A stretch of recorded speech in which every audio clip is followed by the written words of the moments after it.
नमस्कार, जय हिंद। उम्मीद करता हूँ सबके स्वस्थ होंगे, मस्त होंगे, अच्छे होंगे। आज हम बात करेंगे G20 शिखर सम्मेलन जो ब्राज़ील में हो रहे हैं उस पर हम चर्चा करेंगे। भारत के प्रधानमंत्री और इटली के प्रधानमंत्री के बीच जो समझौता हुआ है उस पर हम चर्चा कर रहे हैं। भारत और इटली के बीच जो समझौता हुआ है उसमें हिंदुस्तान टाइम ने जो अखबार में छापा है आप लोग देख सकते हैं। डिफेंस, सिक्योरिटी, ट्रेड और टेक्नोलॉजी के बीच दोनों देशों के बीच समझौताएँ हुई हैं और साथ में G20 के सम्मेलन में मेलोनी और प्रधानमंत्री के बीच में दोस्ताना अंदाज भी देखने को मिला है जो कि काफ़ी ज़्यादा फेमस हो रही हैं।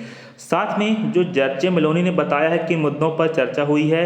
जो इटली की प्रधानमंत्री हैं जॉर्जिया मेलोनी ने अपने ऑफिशियल एक्स हैंडल पर पीएम मोदी के साथ जो तस्वीर शेयर की हैं उसमें उन्होंने पोस्ट के माध्यम से लिखा है कि पीएम मोदी से मिलकर हमेशा एक खुशी होती है, ऐसा जॉर्जिया मेलोनी कह रही हैं। और साथ में उन्होंने बताया भारत और इटली की अर्थव्यवस्था और नागरिकों के लाभ के लिए लोकतंत्र, कानून और शासन के सतत विकास के साझा मूल्यों के समर्थन में द्विपक्षीय कानून के शासन और सतत विकास के साझा मूल्यों के समर्थन में द्विपक्षीय साझेदारी और गहरा के लिए हमने मिलकर काम जारी रखने का इच्छा व्यक्त की है। जो इटली के प्रधानमंत्री हैं और भारत के प्रधानमंत्री के बीच जो G20 शिखर सम्मेलन में जो चर्चाएं हुई हैं वह काफ़ी ज़्यादा अहम मानी जा रही हैं दोनों देशों के बीच।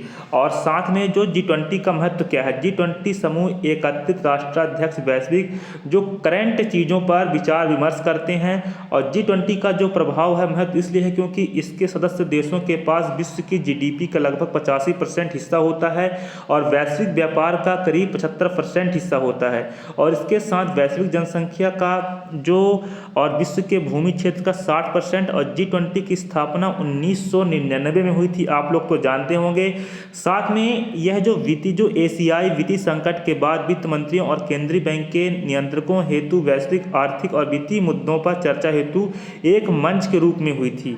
जब 1999 में हुई थी जो एशियाई वित्तीय संकट था वह काफ़ी ज़्यादा प्रभावित था, तो इसलिए वित्त मंत्रियों और केंद्रीय बैंक के नियंत्रकों हेतु वैश्विक आर्थिक और वित्तीय मुद्दों पर चर्चा हेतु उनको एक मंच प्रदान किया गया था जिन मुद्दों पे चर्चा हुई थी। और जो G20 शिखर सम्मेलन होता है वह करंट चीज़ों पर उनकी चर्चाएं होती हैं और साथ में GDP जो देश का 85%, इसके अलावा जो वैश्विक जनसंख्या होती है काफ़ी ज़्यादा इंपॉर्टेंट होती है। साथ में G20 शिखर सम्मेलन के पहले दिन का जो मुद्दा रहा है इसमें बताया जा रहा है कि भारत के प्रधानमंत्री वैश्विक संघर्षों के कारण जो खाद्य, ईंधन, उर्वरक संकट से ग्लोबल साउथ के देश सबसे अधिक प्रभावित हैं और G20 से इसे दूर करने का ध्यान केंद्रित करना चाहिए। और G20 जो शिखर सम्मेलन है पहले दिन अपने संबोधन में प्रधानमंत्री ने कहा था कि जन केंद्रित निर्णयों को ब्राज़ील की अध्यक्षता में समूह द्वारा आगे बढ़ने की सराहना की है।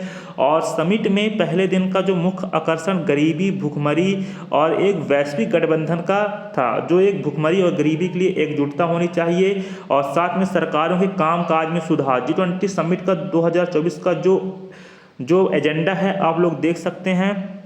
साथ में ऊर्जा विकास के लिए भी डेवलपमेंट के काफ़ी ज़्यादा इंपॉर्टेंट है। जो G20 शिखर सम्मेलन हुआ था 26 सितंबर 1999 को हुआ था। America, Italy, Japan, France, Germany, Britain, Canada इन देशों ने मिलकर G20 की स्थापना की थी।